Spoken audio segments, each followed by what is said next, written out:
Hola, youtubers. Aquí estamos, dispuestos a pasar con vosotros un buen rato con una de esas recopilaciones de libros que sabemos que tanto os gustan.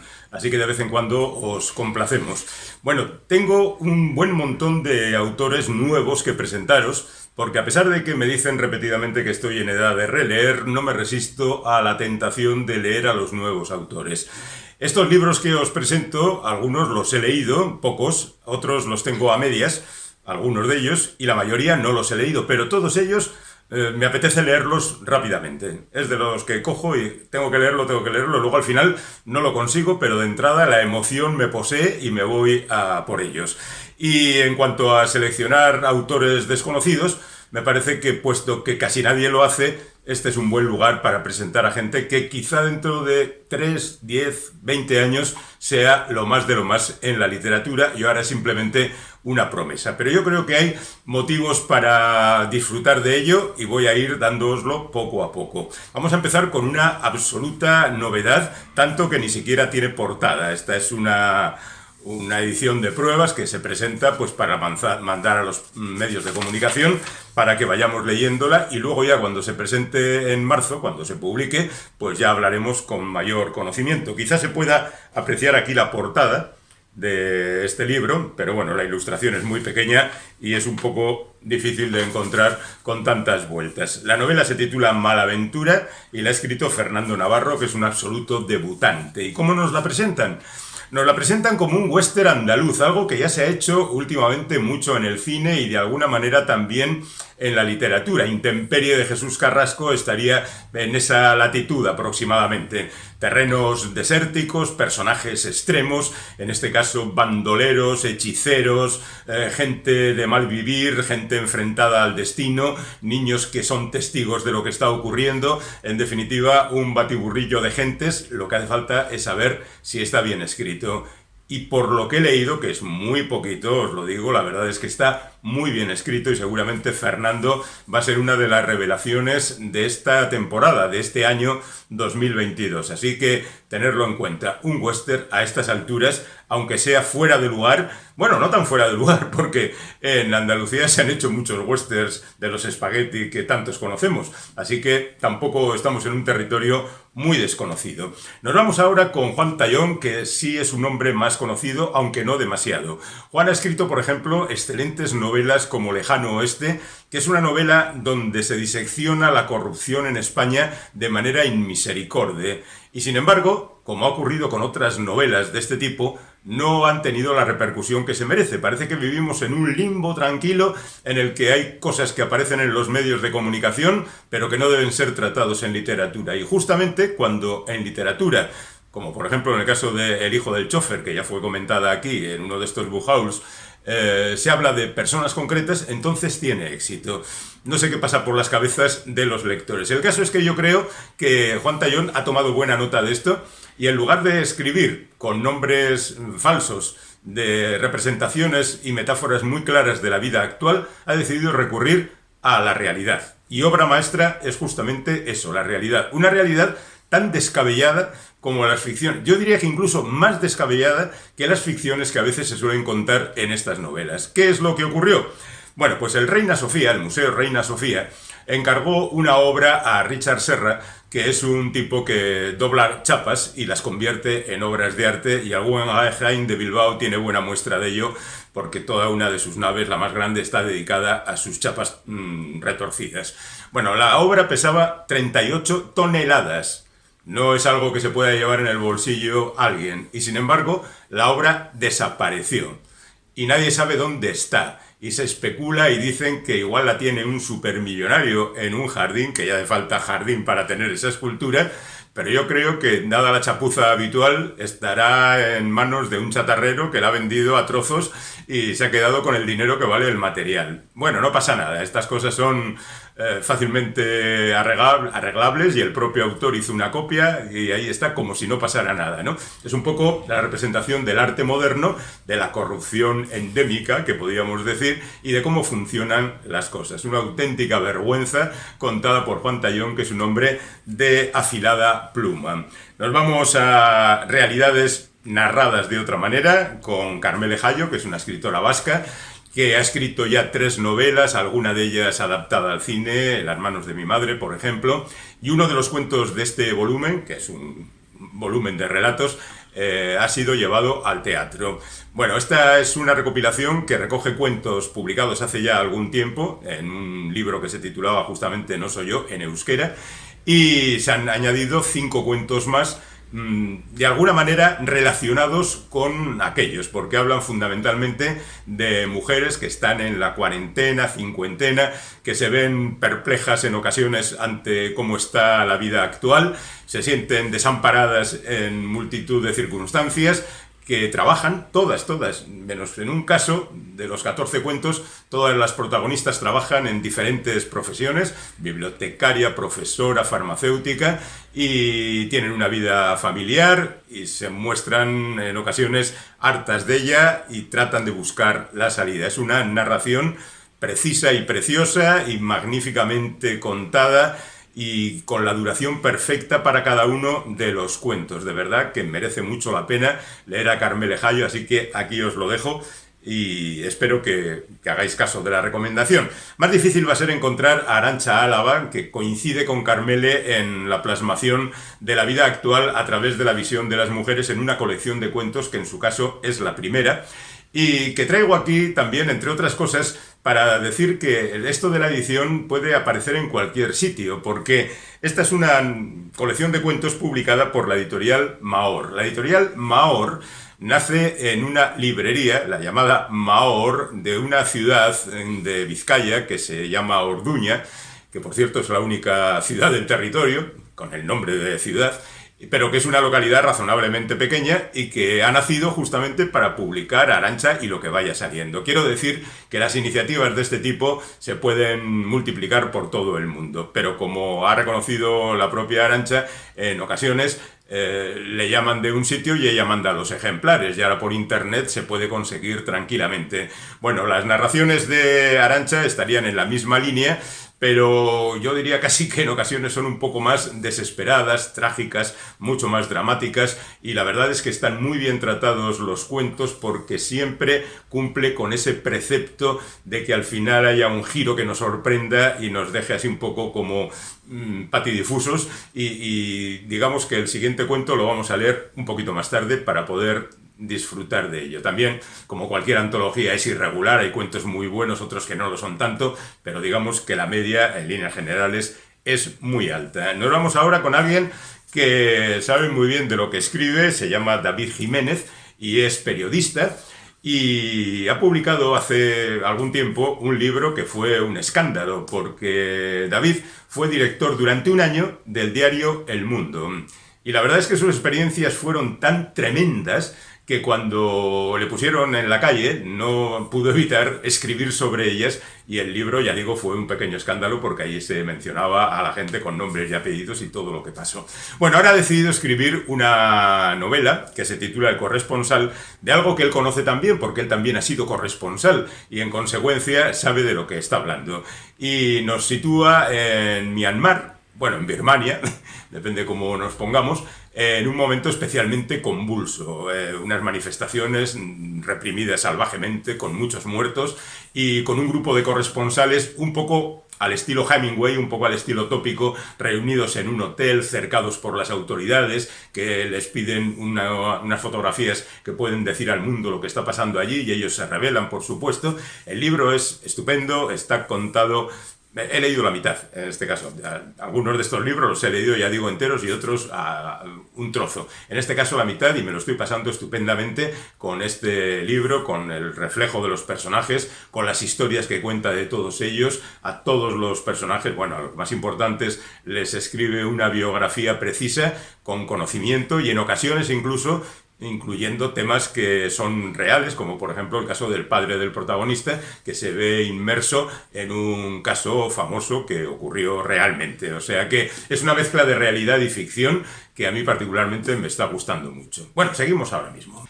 Ahora nos vamos con alguien famoso, de hecho muy famoso, incluso podemos decir que podríamos hablar aquí de una carrera ya terminada, ya que el protagonista ha muerto hace año y algo y se llamó John le Carré. Bueno, se llamó para la literatura John le Carré, en realidad su nombre era otro, este era su seudónimo, porque como sabéis, John le Carré en su juventud y madurez incluso estuvo trabajando para los servicios secretos británicos y llegó un momento en que hace ya 60 años, se puso a escribir historias de espías. Bueno, son muy famosas sus aventuras de George Smiley y todas las historias aquellas de la Guerra Fría. Cuando la Guerra Fría terminó, que no sabemos si terminó totalmente, él dijo que no había ningún problema, que todavía quedaban muchas historias por contar.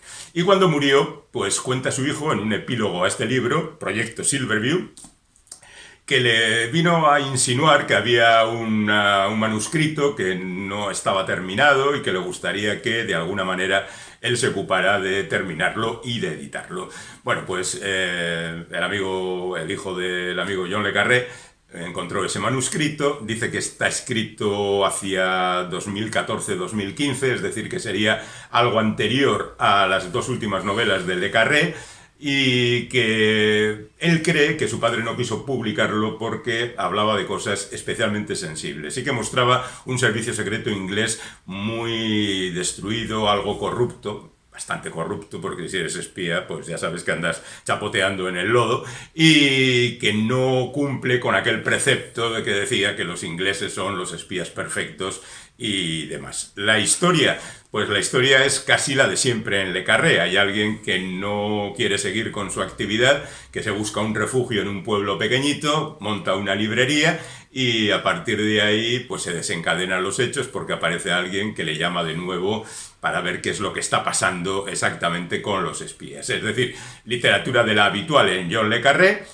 Según dice su hijo y editor del libro, un poco más aguda, un poco más cercana a la realidad de lo que había escrito ya, y como siempre un buen rato asegurado. Está traducido por Ramón Buenaventura, que es un magnífico escritor y por otra parte un muy buen traductor, al que se le ha debido ir un poquito la olla, porque ha traducido Carla, el enemigo habitual de George Smiley en el servicio secreto soviético, y lo ha considerado una mujer, quizá por el nombre, cuando todo el mundo sabe que era un hombre. Bueno, al margen de eso, John le Carré es un autor verdaderamente estimable y aquí lo traigo. Mientras, en ocasiones, como decía, presentamos también a algunos autores nuevos. Erika Katz, La ley del más hombre.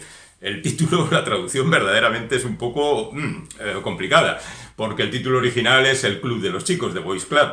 Y la verdad es que pues quizá han tratado de buscar una comercialización un tanto rara, pero el título la verdad es que resulta un poco curioso, ya sea la relación con La ley del más fuerte, etcétera, etcétera. Pero bueno, lo importante es lo que cuenta Erika Katz.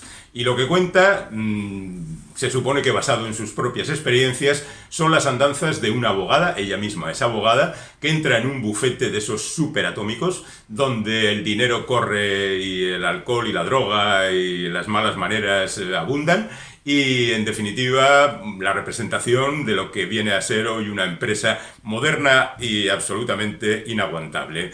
El asunto está en que la protagonista va cayendo cada vez más en los escalones de la degradación, en su relación con sus compañeros y con sus clientes, y que en definitiva pues lo que se trata es de contar cómo es algunos de los aspectos de la vida moderna vistos a través de un bufete de abogados. Casi en la misma línea tendríamos El instante antes del impacto, de Gloria de Castro, que es una autora que ha intentado publicar por diferentes medios y al parecer, y según se cuenta, ha recibido suficientes rechazos hasta que Lumen, en colaboración con otra editorial, han decidido publicar no solo estas, sino otras novelas de la autora. Pero El instante antes del impacto, me parece muy representativo porque en parte, como ocurría con Erika, cuenta también la historia de la protagonista, que se dedica a la publicidad y que narra cómo en un momento de crisis espectacular y de despidos abundantes y de gente que se va quedando sin trabajo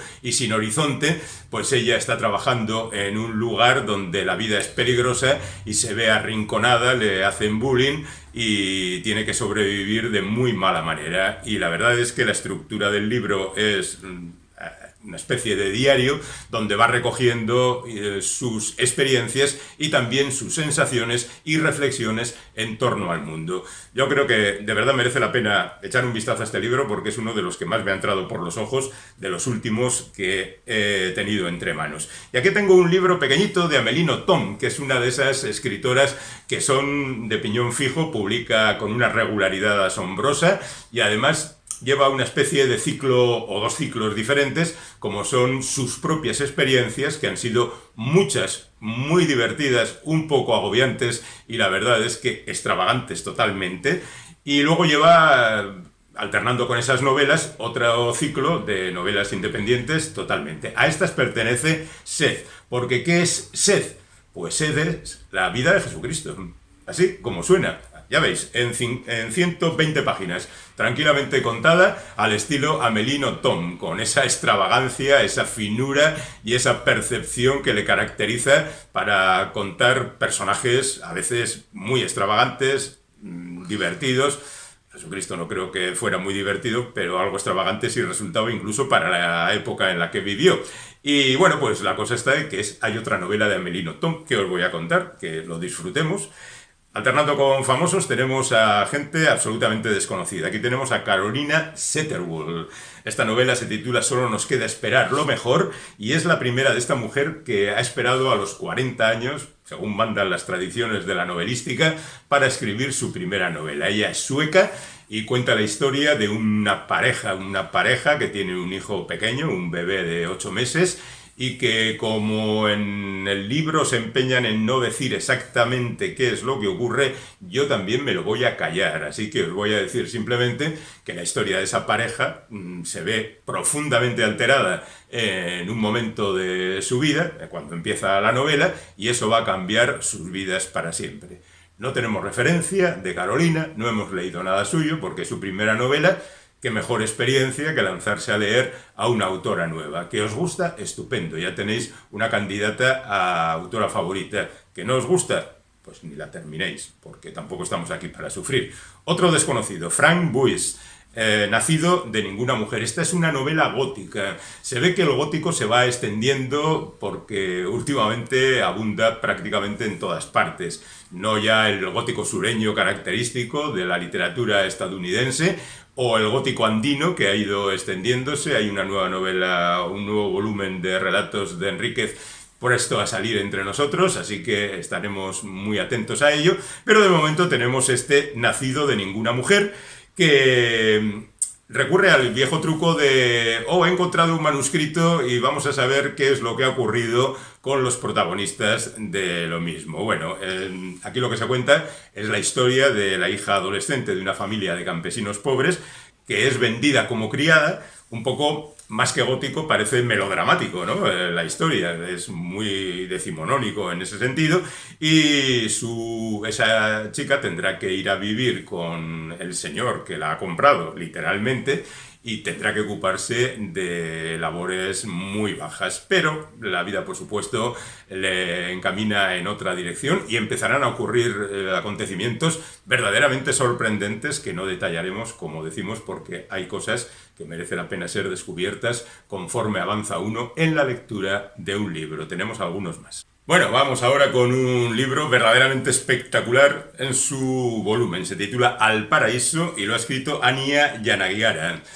La verdad es que Anya es alguien que trata de ocultar su personalidad. Sabemos que nació en Los Ángeles, que es de origen oriental, pero se sabe muy poco de ella. Al estilo de Salinger, parece que oculta su imagen, desde luego, y lo único que pone en el libro es que vive en Nueva York.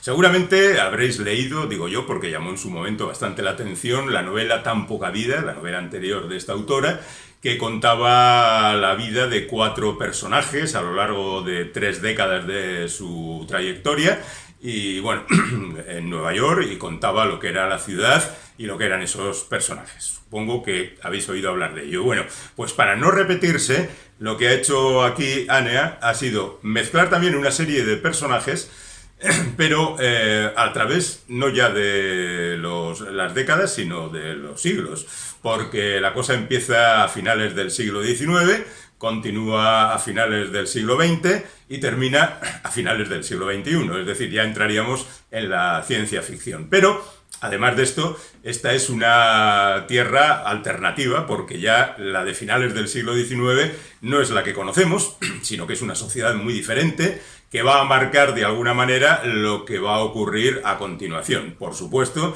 la sociedad de 1993 también es muy diferente a la de ahora mismo o un poco atrás, y la siguiente ya está en la civilización en la más completa, el más completo desorden, derrota y acabado. O sea que es una novela de ciencia ficción, pero también histórica, porque remite al pasado, a través de unos personajes que de alguna manera se relacionan, se parecen, y en consecuencia parece que podrían pertenecer incluso a la misma familia, pero claro, la gente no vive un siglo, así que bueno, pues hay que aceptarlo tal y como van las cosas. Bueno, en cualquier caso, yo creo que esta monumental novela tiene muchos elementos para disfrutar de ella, incluso de aquellos que nos gusta mucho empezar una novela muy gruesa, porque sabemos que si nos gusta tenemos por delante un montón de satisfacciones. Cara de liebre, de Liliana Blum, que es mexicana y que ha escrito una novela donde una mujer llega a un bar, conoce a un individuo,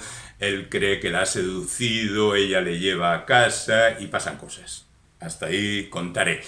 Evidentemente se trata de una novela negra, una novela muy negra, aunque no haya detectives y demás, pero el ambiente, el desarrollo, los personajes es pura novela negra, y sin más lo dejo aquí porque no la he leído y no he leído nada anterior de la autora, pero yo creo que merece la pena echarle un vistazo. Así que tened en cuenta a Liliana Blum, que parece que convierte a su personaje protagonista en una auténtica vengadora. Tenemos a Carlos Zanón, que es un insigne representante de la novela negra española, aunque en Love Song parece que se ha apartado un poco de la temática.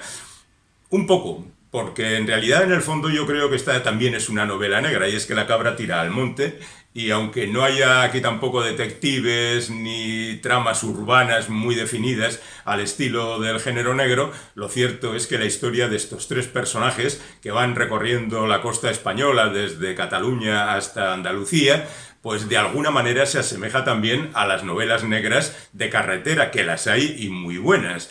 Y ocurren cosas que de alguna manera están emparentadas con la novela negra, y sin duda alguna los personajes nos recuerdan también las novelas negras. Yo creo que conocéis a Carlos Zanón suficientemente, quizá Taxi sea su novela más representativa.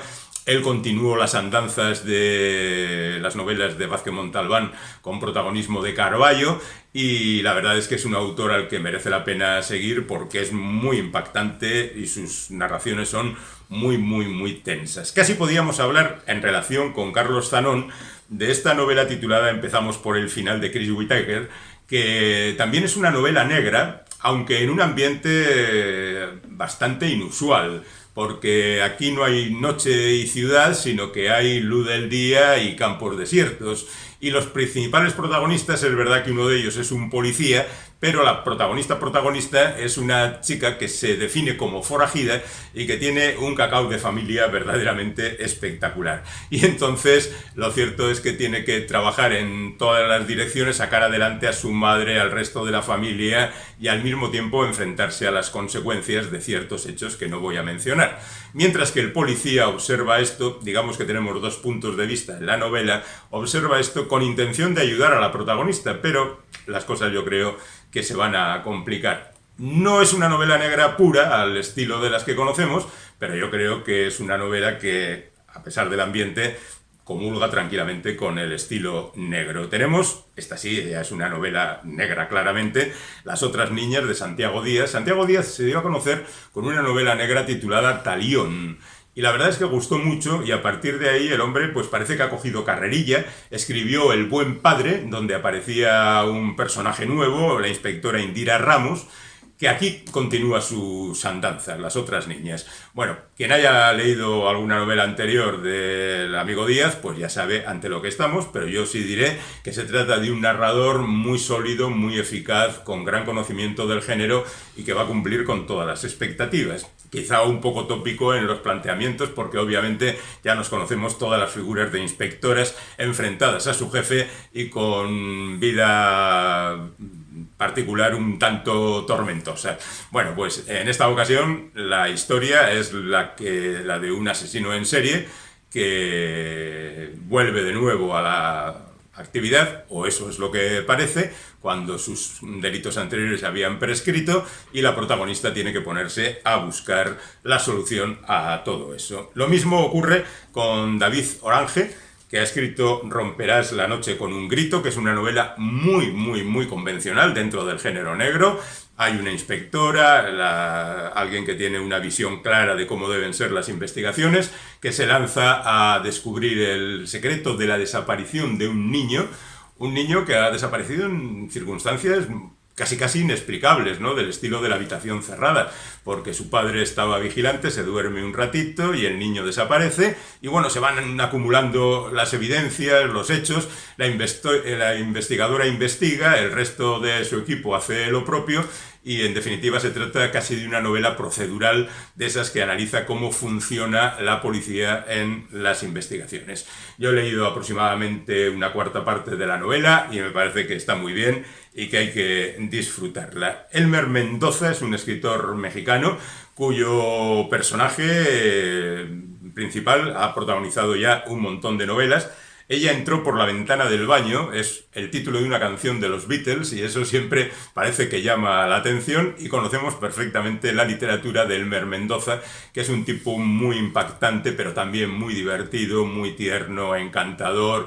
Los personajes siempre tienen una retranca y las historias policíacas están muy bien trazadas. Bueno, aquí nos encontramos con un tipo que sale de prisión, el líder de un grupo de exmilitares dedicados al narcotráfico, y bueno, parece que vuelve con intención no solo de seguir con su actividad, sino de vengarse.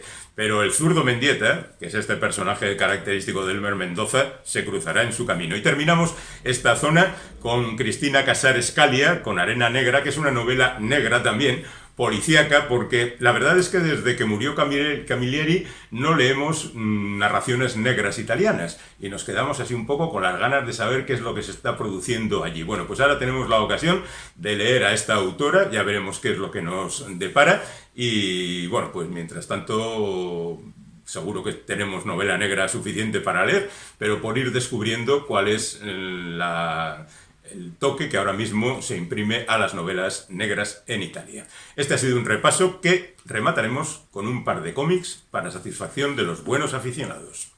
Vamos con los cómics, como decíamos, tenemos Kent State de Derf Bagderf. No sé si conocéis al autor, pero la verdad es que tiene un par de libros anteriores muy majos, Mi amigo Dahmer y Basura, que andan investigando en las profundidades de la sociedad estadounidense y sacando a la luz cosas que la verdad no gustan mucho al establishment. Menos va a gustar esta historia porque los ya advertidos habrán descubierto que Kent State es la universidad aquella de Ohio, donde en 1970, y con unas manifestaciones de repudio a la guerra de Vietnam, la Guardia Nacional disparó contra los manifestantes, mató a 4 de ellos y hirió a otros muchos. Esto fue un golpe tremendo para la confianza en Estados Unidos y en su presidente, el malhadado Richard Nixon, que ya ha tenido a lo largo de su historia chapuzas en su trayectoria. Pero la verdad es que el bueno de Derf ha hecho un trabajo verdaderamente minucioso, delicado, ha investigado, ha entrevistado a gente que fue testigo de los hechos, porque claro, los muertos y los que estaban en aquellas manifestaciones eran muy jóvenes entonces, estaban alrededor de los 20 años, pues ahora tendrán 70, es decir, hay muchos supervivientes todavía de lo que ocurrió en aquel momento. Y este hombre ha reproducido perfectamente hasta los planos, las calles de la ciudad donde ocurrieron los hechos y de la Universidad Kent State, que por cierto era una universidad con mucho prestigio en su momento, a pesar de estar en en Ohio, y la verdad es que esto aumentó mucho su popularidad, pero la verdad es que fue un golpe bajo a la trayectoria de la misma, ¿no? Los buenos aficionados a la música conocerán una canción de Neil Young titulada justamente Ohio, que se hizo de manera apresurada denunciando estos hechos. La cantaron Crosby, Stills, Nash & Young, y el propio Neil Young la grabó por su cuenta. Hay multitud de versiones. Hay una muy curiosa de Nuestro Pequeño Mundo, donde además de la canción de Neil Young se van incrustando otras canciones de la época o populares americanas, fácilmente reconocibles. Una versión muy curiosa, pero bueno, los hechos están aquí registrados con un grafismo, me parece que muy apropiado. También es cierto que es un grafismo que se utiliza bastante para representar los libros documentales, porque esto al fin y al cabo es un libro documental, aunque esté hecho en cómic. Y la verdad es que es muy eficaz, muy detallado, muy agobiante, porque los hechos que se cuentan son terribles y nos parece muy bien que queden registrados en una obra como esta. Y para terminar y para aliviar un poco la tensión de Kent State, vamos con Family Tree, que es una de las muchas series que lleva adelante Jeff Lemire o Jeff Lemire, o como se llame este hombre definitivamente. Es un trabajador incansable, algunas cosas las dibuja él mismo, otras las hace otra gente. Yo voy a declararme poco seguidor de Lemire desde el punto de vista gráfico, porque sinceramente no me gusta su estilo de dibujo, y también le discutiría bastantes cosas como guionista. Pero bueno, en cualquier caso, esta serie, que está dibujada por Phil Hester, me parece que tiene bastantes virtudes, tanto en el dibujo, que me gusta y me parece muy interesante, como en el guión. Cuenta una historia fantástica de un niño que se está convirtiendo en árbol, y esto desata las conspiraciones y las amenazas de un montón de gente, pero ahí está su familia, su madre, su abuelo, que es un tío muy resolutivo, y hay muchos enfrentamientos y muchos jaleos. Este es el segundo volumen, el primero también es fácil de localizar, así que si queréis echarle un vistazo, bueno, como siempre, en el cómic americano últimamente las cosas ocurren muy despacio, pero leer 8 grapas americanas, 4 en cada volumen, ya os da una idea perfecta de por dónde van las cosas. Así que con ello tenéis perfecta documentación para seguir o no con esta historia de Family Tree. Y nos vamos ya. Esperamos que de todos los libros que os hemos presentado haya alguno que haya desatado vuestra curiosidad y que descubráis quizá, gracias a nosotros, algunos autores nuevos que merecen y mucho la pena. Así que seguid atentos, porque nosotros volveremos inevitablemente a contaros cosas sobre la cultura. Hasta pronto.